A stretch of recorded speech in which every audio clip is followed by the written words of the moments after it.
Bonjour, bienvenue à Paris. Nous avons quitté notre studio bruxellois pour nous installer dans la capitale française. Des JO à côté de chez nous comme à la maison. C'était bien sûr une occasion unique de vous faire vivre les derniers préparatifs en direct. Et qui plus est, la délégation belge n'a jamais été aussi importante. Bref, c'est vraiment un moment historique. Et puis la cérémonie aussi, ce sera du jamais vu car pour la première fois, elle ne se déroulera pas dans un stade, mais bien sur la scène avec des gens venus du monde entier pour admirer ce spectacle. Effervescence donc aujourd'hui à Paris et sécurité maximale aussi. Nous allons le voir dans le reportage réalisé par Denis Silva Ipoveda, Vincent Bayonnet et Martin Biltereis. C'est une sécurisation mètre par mètre. Pour accéder au quai de Seine, il faut montrer patte blanche, un dispositif hors norme où les gendarmes croisent les militaires, où les patrouilles se multiplient. Une morosité ambiante qui tranche avec ces touristes enthousiastes. C'est magnifique. Je pense qu'il y a eu un travail formidable de fait et que ça s'est arborisé. Il y a eu des fleurs, on a de quoi rêver. En attendant, difficile d'imaginer qu'ici ce soir, 220 000 personnes vont se masser sur les quais hauts et les ponts, tandis que plus de 100 000 autres auront la chance de s'installer sur ces gradins roses ou bleus. Pour les Parisiens, le quotidien se poursuit presque comme si de rien n'était. Là, je vous avouerai que je suis en plein travail, du coup je pense au travail et aller voir mes patients tranquillement, sans être dérangée et pouvoir faire mes soins tranquillement. Les jeux, on verra ça plus tard, on regardera la télé, la cérémonie à la télé. Et pour cette cérémonie d'ouverture à ciel ouvert, 45 000 membres des forces de l'ordre ont été déployés. Cela fait en moyenne un gendarme ou un policier ou un militaire pour 7 personnes. Mais une ville de Paris bunkérisée, sécurisée et barricadée, c'est aussi pour cette habitante une ville de Paris prête à célébrer. Je suis ravie, en plus les couleurs sont éclatantes. Je recommande à tout le monde de venir visiter Paris et de profiter vraiment de toute l'organisation qui a été mise en place, autant par l'État que par la ville, que par tous les partenaires. Des autorités qui retiennent sans doute leur souffle. Ce soir, des dizaines de chefs d'État et de gouvernement prendront place aussi le long de la Seine. Le défi sécuritaire est colossal. C'est sans doute le prix à payer pour une cérémonie que les organisateurs veulent hors normes, historique et iconique. Et nous allons rejoindre en direct dans les rues de Paris Martin Biltereis. Martin, donc présence policière et militaire maximale pour encadrer la cérémonie d'ouverture, car il faut le souligner, la menace est bel et bien présente. Oui, la menace est présente et pour preuve, cette nuit, plusieurs lignes de train de la SNCF ont été sabotées.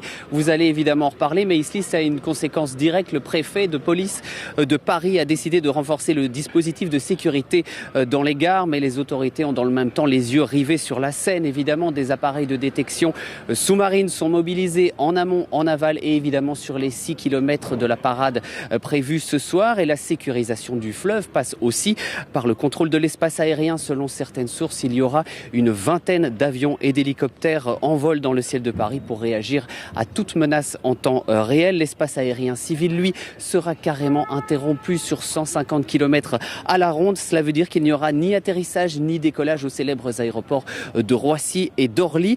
Tout est fait évidemment dans une ville trop encore traumatisée par des attentats il y a quelques années pour protéger le spectacle à ciel ouvert, un décor qui va voir défiler 85 bateaux et accueillir plus de 3000 artistes et performeurs, en plus évidemment de tous les spectateurs présents ici.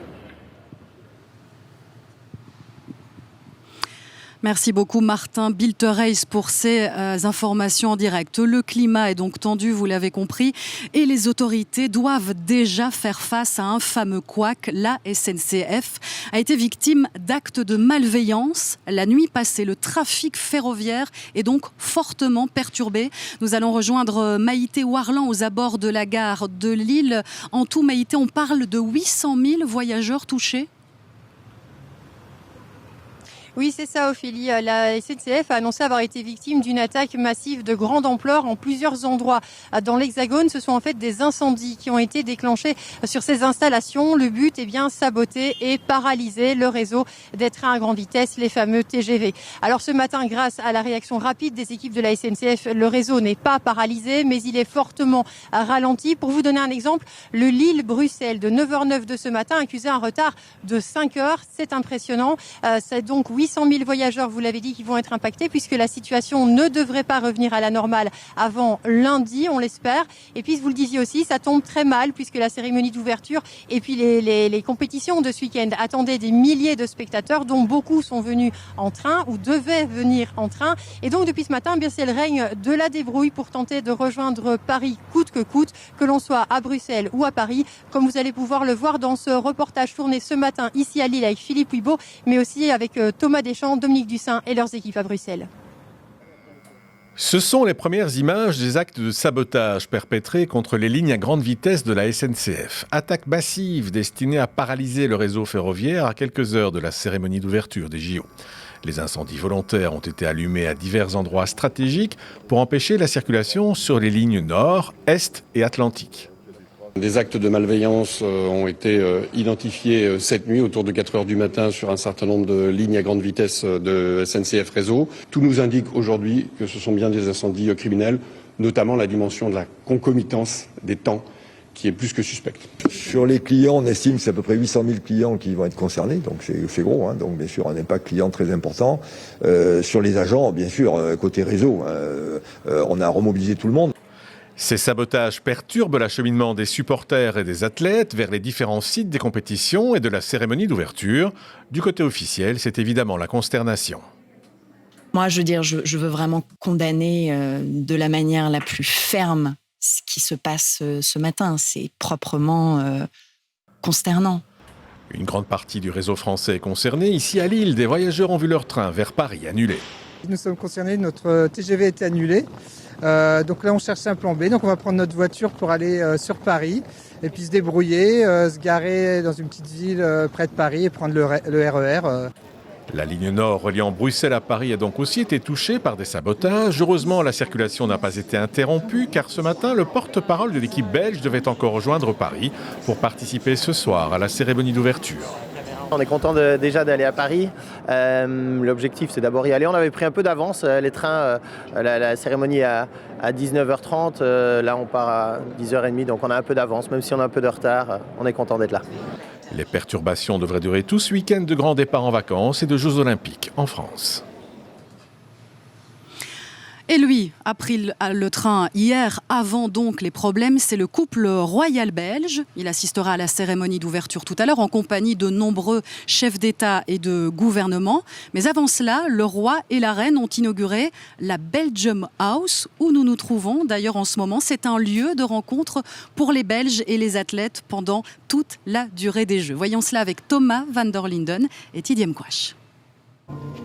C'est sur Victory du groupe belge Dan, hymne officiel de la délégation olympique belge, que le couple royal a fait son entrée à la Belgian House à Paris.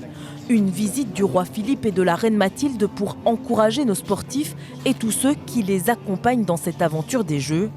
Guidé par le comité olympique belge, le couple royal a visité le Sport Bar, le cœur de cette maison belge où la fête battra son plein à chaque médaille décrochée. Mais la Belgian House, c'est aussi un endroit pour faire rayonner notre pays. C'est un moment de montrer de quoi on est capable. Et la Belgique, voilà, dans des Jeux Olympiques, naturellement on regarde ce qu'on fait au niveau sportif, mais il ne faut pas oublier que nous Belges, on est surtout aussi bons dans tout ce qui est le côté organisationnel. La manière, par exemple, qu'on organise le cyclisme, il n'y a personne au monde qui le fait. Et donc la Belgique, voilà, c'est le sport, mais aussi c'est notre savoir-faire. Je pense qu'ici, on peut bien le montrer. À 1h20, en train de Bruxelles, la Belgian House sera aussi un lieu d'échange d'expériences et de réseautage. Par exemple, vous avez aussi les responsables du Mémorial Van Damme qui sont là, puisque les athlètes qui vont ramener des médailles vont être à Bruxelles pour le mémorial. Il y a aussi tout ce qu'on peut apprendre des autres. C'est ça aussi les Jeux Olympiques, de pouvoir apprendre, de pouvoir échanger. Mais je le répète, c'est surtout une très très belle vitrine pour notre pays. La visite du couple royal se poursuit désormais loin des caméras, avant ce soir d'assister à la cérémonie d'ouverture des Jeux Olympiques en bord de Seine et d'assister demain au match de hockey des Red Lions, ainsi que le contre-la-montre avec Remco Evenepoel. Tout un programme. Et vous l'avez vu, le couple royal a entre autres été accueilli par Jean-Michel Sèvres, ancien athlète olympique bien sûr, et puis aujourd'hui patron du COIB, le comité olympique belge. Il nous a accordé une interview ce matin, l'occasion d'évoquer avec lui les objectifs sportifs de la délégation belge. Merci de nous accorder quelques minutes de votre temps dans une journée bien chargée. Alors le COIB vient ici à Paris avec des objectifs ambitieux. C'est de faire mieux qu'à Tokyo, mieux que cette médaille ? Oui, tout à fait. On a eu cette médaille à Tokyo, 26 top 8, donc on espère faire mieux. Et surtout, c'est nos athlètes qui espèrent faire mieux. Et nous, on est là pour les soutenir et les mettre dans les meilleures conditions. Est-ce qu'on a les moyens de nos ambitions, justement ? Est-ce qu'on a la possibilité ? Les troupes sont plus en forme et sont susceptibles de faire mieux ? Alors on essaye de les mettre dans les meilleures conditions possibles et de faire attention à tous les petits détails qui au final vont peut-être faire la différence. Mais on sent bien dans les dernières prestations de nos athlètes, ces dernières années même, que voilà, ils n'ont plus peur d'afficher leurs ambitions au plus haut niveau. Les prestations étaient là, les performances étaient là. Donc forcément, ils sont ambitieux et nous, on est là pour les soutenir évidemment. Quelles sont nos plus grandes chances de médaille ? Si vous deviez citer quelques athlètes où avec eux on se dit normalement c'est quasi dans la poche. Alors dans la poche, ça en sport, c'est jamais dans la poche et on sait bien que c'est un parcours, vraiment le parcours du combattant 1 pour arriver d'abord au jeu. Ça a été un long chemin pour tout le monde devait se qualifier. Mais une fois qu'évidemment que les 165 athlètes, qui est la plus grande délégation depuis 1928, sont là, évidemment c'est d'essayer de performer au plus haut niveau. Et voilà, chacun rêve que ce soit son jour J à soi et que ce soit la performance de son année, de sa vie, de sa carrière. Alors vous n'allez pas, je sais bien que vous me demandez des noms, mais évidemment c'est 165 athlètes qui sont là, qui sont vraiment focus pour essayer de donner le meilleur d'eux-mêmes. Évidemment, il y a les grands noms, mais il y a tous ces athlètes-là qui sont vraiment préparés, mobilisés depuis pas seulement 3 ans, mais bien plus que ça, pour performer le mieux possible à Paris. Et on va les soutenir. Et les noms, tout le monde les connaît. Nafi Thiam, entre autres ? Oui, effectivement, Nafi Thiam, entre autres, on l'a vu au championnat d'Europe, prestation de nouveau fantastique et double championne olympique. Donc évidemment, voilà, c'est une athlète exceptionnelle pour la délégation belge, mais il y en a plein d'autres aussi. Parfois, on se plaint de notre petit pays, mais on essaye de faire avec nos moyens à nous, d'être parfois malin par rapport à d'autres pays, parce qu'on n'a pas nécessairement les moyens financiers que d'autres pays ont. Mais voilà, dans la bonne collaboration, on a quand même une belle délégation, on est fiers de nos athlètes. Une dernière question, le fait d'avoir les Jeux à Paris quasi à la maison, est-ce que ça aussi, ça peut faire la différence, ça peut porter les athlètes différemment ? C'est clair qu'il y a un engouement incroyable, le fait que les Jeux soient pratiquement chez nous, mais je répète souvent, ils ne sont pas chez nous. Mais c'est vrai, c'est vraiment pratiquement dans notre jardin. Il y a beaucoup de spectateurs qui vont venir au niveau de la billetterie. La Belgique était pratiquement dans le top 5, donc c'est fantastique. Donc il va y avoir plein de Belges. C'est la première fois depuis 2016 aussi que les spectateurs peuvent revenir aux Jeux Olympiques, donc ça va être un engouement aussi exceptionnel. Donc les athlètes et nos athlètes vont être portés et voilà, ils vont vraiment être soutenus. Bien sûr, à la cérémonie d'ouverture ce soir, à partir de 19h30, ils défileront, comme les autres délégations, sur la scène à bord de bateaux et le spectacle sera tout simplement impressionnant. Depuis les ponts de Paris où nous allons rejoindre Hervé Gilbert, 85 bateaux vont naviguer sur un parcours d'environ 6 km. Oui, Ophélie, 6800 athlètes venus de 205 pays vont embarquer dans 85 bateaux sur le pont d'Austerlitz. C'est juste derrière Notre-Dame que vous voyez derrière moi, c'est le point de départ. Et ils vont traverser la Seine, 6 km, 12 tableaux artistiques qui vont égayer ce parcours pour présenter les Jeux Olympiques, mais aussi la ville lumière, Paris. Derrière moi, le premier des tableaux, 108 danseurs vont monter sur cette scène que vous voyez là, dorée avec quelques pyrotechnies. Aussi, les spectateurs seront aux premières loges puisqu'il y en aura 212 000 sur les quais hauts. Regardez, c'est juste là au niveau de la route et les armoires des bouquinistes. Et puis plus bas, 104 000 personnes prendront place dans les places payantes sur ce qu'on appelle les quais bas. Et puis ensuite, 6 km de procession où il y aura un peu plus loin là-bas Aya Nakamura qui chantera des chansons de Charles Aznavour. C'est un secret de Polichinelle. Il y aura aussi Céline Dion, Lady Gaga et bien d'autres surprises sur les toits où il y aura aussi d'autres mouvements là. Débarquement en face de la Tour Eiffel, sur le Trocadéro, où tout le monde débarque pour la partie protocolaire, les discours, et puis bien sûr l'allumage de la flamme aux côtés du jardin des Tuileries, surmonté d'un ballon. On annonce tout ça grandiose. Il n'y aura qu'un seul paramètre que personne ne sait prévoir, mais on annonce de la pluie, c'est bien sûr la météo. Et là, on croise les doigts du côté de la France, bien sûr. Et voilà, merci à Hervé Gilbert pour cet avant-goût de ce qui nous attend ce soir. Nous accueillons à présent ici dans notre studio parisien Adeline Percept. Bonjour Adeline. Bonjour Ophélie. Vous êtes la correspondante en France pour la RTBF et puis on a décidé de vous inviter aussi parce que vous vivez à Paris et c'est intéressant d'avoir votre regard sur l'organisation de l'événement. Alors on peut dire qu'entre les Parisiens et les JO, depuis le début de l'aventure olympique, c'est pas vraiment le grand amour. Effectivement, vous savez, c'est toujours l'histoire des irréductibles Gaulois. Et c'est la crispation vraiment qui prédomine, on le voit dans les dernières enquêtes. Plus de 50% des Français qui se disent soit indifférents, soit inquiets à ces Jeux Olympiques. 5% en colère carrément contre les Jeux Olympiques. Et au final, seuls 23% des gens qui se disent satisfaits.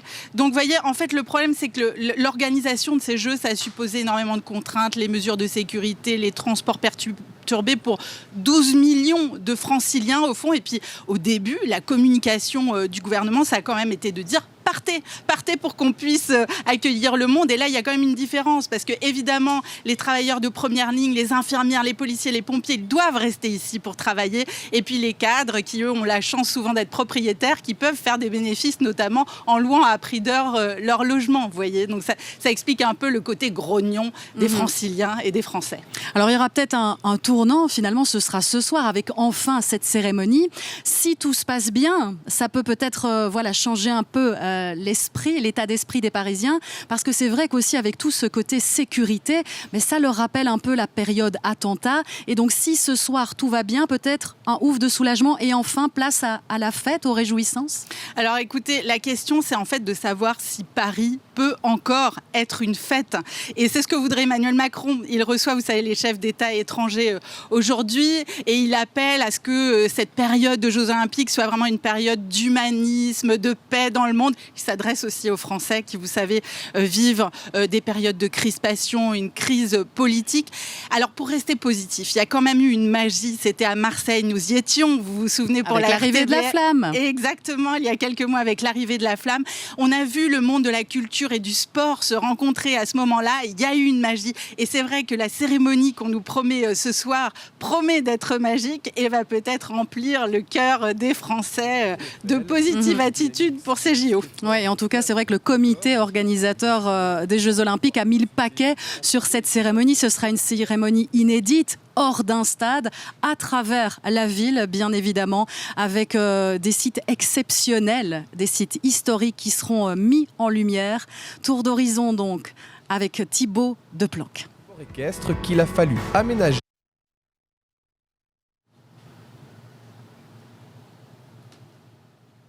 Ce n'est pas une épreuve olympique, pourtant filmer et retransmettre les Jeux, c'est du sport. Une discipline alliant rapidité, précision, netteté. Il faut tout capter, ne rien manquer. La France a vu grand. Voilà, ce n'était pas le bon sujet qui est parti, les aléas du direct. Ici, je vous rappelle que nous sommes à Paris. On va donc revenir sur ces fameux sites historiques, ces sites emblématiques de la capitale française qui seront mis en lumière, mis en scène ce soir dans cette cérémonie. On va donc découvrir cela, cette fois, avec Thibaut Deplanque. Des épreuves de beach volley au pied de la Tour Eiffel, du BMX et du skateboard place de la Concorde, des escrimeurs qui vont pouvoir profiter du Grand Palais et de sa célèbre verrière. Les athlètes vont pouvoir évoluer dans les lieux les plus emblématiques de la capitale française et de ses environs. Les épreuves d'équitation et de pentathlon moderne se dérouleront dans le somptueux cadre du château de Versailles, un site historiquement lié au sport équestre qu'il a fallu aménager sans pour autant l'altérer. Le pari est réussi, c'était quand même un pari architectural puisqu'il fallait quand même insérer des structures très, très larges et puis tout l'intendant, des écuries, plein de bâtiments, sans dénaturer d'une quelconque manière un site patrimonial de cette importance. Les compétitions se dérouleront sur 35 sites, principalement sur Paris et son agglomération, mais certaines disciplines seront délocalisées. Le stade Pierre-Mauroy de Lille accueillera une partie des épreuves de handball et de basket. Les pays d'outre-mer seront aussi mis à l'honneur puisque Tahiti et sa célèbre vague de Tiupo organiseront le surf qui fait son entrée dans le programme olympique. Ces Jeux olympiques, c'est vraiment un privilège. Donc Tiupo sera la vitrine de toute la Polynésie à travers le monde entier. À l'image de la marina de Marseille, théâtre des épreuves de voile, les spectateurs pourront donc profiter des panoramas offerts par les sites de compétition. On a les spectateurs qui vont venir de notre droite et qui vont venir se positionner sur la digue. Et devant eux vont passer les bateaux qui sortent de la marina. Et derrière eux, les kites et les planches à voile vont se mettre à l'eau. Et donc ça va être assez exceptionnel. Ouais. South France is really good for sailing. I've sailed a few times in Hyères as well. But just Marseille Marina is really spectacular. Du Grand Palais à la Concorde, en passant par Versailles et Tahiti, le spectacle s'annonce tout autant sportif que visuel. Et pour admirer tous ces sites et suivre les épreuves, rendez-vous sur la RTBF, évidemment, pendant toute la quinzaine olympique, avec l'équipe des sports qui est mobilisée. Et dans la team, on retrouve notamment Anne-Sophie Depeau. Bonjour Anne-Sophie. Bonjour Ophélie. Alors, est-ce qu'on va vraiment tout voir? Parce qu'il y en a des épreuves, il y en a des athlètes. En tout cas, on va voir tous nos Belges, ça c'est sûr et certain. C'est quand même 220 heures de direct tout au long de la quinzaine, entre le 26 et le 11 août. C'est 13 heures de direct quotidien. Alors, pour toute la journée, on sera là, vraiment avec tout le monde dès le matin. On sera là pour vous accompagner, donc ça c'est chouette. Et puis le soir on se retrouvera à 18h30 pour À nous Paris, ça c'est le magazine quotidien avec Benjamin de Seninck, pour suivre évidemment l'actualité de nos Belges, mais aussi des stars de ces JO. Et puis les moments forts, les moments émotions, on ne ratera vraiment rien de ces JO. Voilà, et on peut dire que l'équipe sport de la RTBF est motivée. Vous avez hâte que ça commence là? Alors là, il est vraiment temps que ça commence dans quelques heures avec la cérémonie d'ouverture déjà. Alors, on est à Paris, hein, c'est pas très loin de la Belgique. Même si on va tout voir sur l'RTBF, si certains se disent au dernier moment, tiens, on viendrait bien dans la capitale française, est-ce qu'il y a encore moyen d'acheter des tickets? Eh bien oui, c'est encore possible. Alors il y avait plus ou moins 10 millions de tickets mis en vente. Il y en a 9 millions quasiment qui ont été vendus. Ça veut dire qu'il en reste quand même un petit peu. 200 000 quand même achetés par des Belges. Mais oui, il est encore possible d'acheter quelques tickets. C'est sur le site officiel de Paris 2024. Et puis, vous l'avez déjà dit plusieurs fois, on est à la Belgium House, vraiment au sein du cœur du team Belgium. Et on peut venir rencontrer les athlètes. Quand ils seront médaillés, ils seront là. Et là aussi, on peut acheter des tickets. On peut venir ici. Parce que tant qu'à faire, si on est à Paris, venons ici. Et les prix sont entre 20 et 400 € si on veut être en VIP, mais donc c'est possible aussi de venir ici rencontrer les médaillés, les athlètes et puis des artistes aussi et se faire plaisir et faire un peu la fête. Mais voilà pour ces bonnes nouvelles, merci Anne-Sophie. En tout cas, pour ce qui est de la cérémonie d'ouverture ce soir, là c'est trop tard, hein.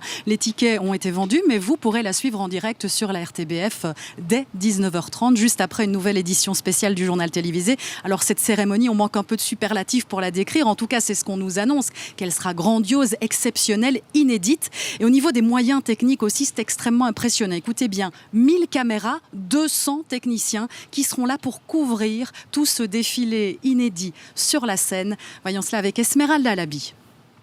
Ce n'est pas une épreuve olympique, pourtant filmer et retransmettre les Jeux, c'est du sport. Une discipline alliant rapidité, précision, netteté. Il faut tout capter, ne rien manquer. La France a vu grand, enfin la société, chargée des aspects techniques surtout. 1000 caméras, 200 techniciens, 6 km de parcours. About 4 times as many, if not more. It's very unique. It's something we have never done before. OBS, c'est l'organisme de captation olympique créé par le CIO. C'est lui qui filmera, enregistrera, récoltera les images ici, dans cette tour de contrôle située en Seine-Saint-Denis. Includes 3008 hours of live, plus 7,000 hours more. Our stories around the Olympics. There is of course the content from the mixed zones, where athletes are giving their interview. À quelques heures de la cérémonie, dernier préparatif au bord de Seine, puisque tout se fera sur l'eau avec une grande première, des caméras embarquées sur des bateaux. These boats will have 3 cameras mounted on them. The camera operator will be sitting here. He will be using this control panel. 35 sites à couvrir avec diffusion dans le monde entier, un vrai défi mais un retentissement médiatique unique. 1 milliard de téléspectateurs potentiels pour la cérémonie d'ouverture des JO.